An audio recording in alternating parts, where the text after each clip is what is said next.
చూడండి కేజీన్నర chicken curry వండుతాను, చూపిస్తాను. శుభ్రంగా కడుక్కొని ఈ ముక్కలు ఇందుట్లో వేసుకుంటున్నాం. చూడండి నూనె బాగా కాగింది, దాంట్లో వెల్లుల్లి పేస్ట్ వేసాను. ఇప్పుడు వేస్తాను చూడండి, ఇది అల్లం చెల్లిపాయ పేస్ట్ వేస్తానండి.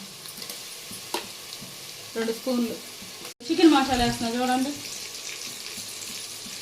వేసుకున్నారు టేస్ట్ కోసం. 61 పచ్చిమిరపకాయలు, 2 టమాటా ముక్కలు,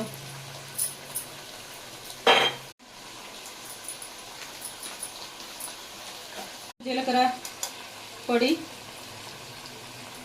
సాల్ట్, కొత్తిమీర వేస్తున్నాను లాస్ట్.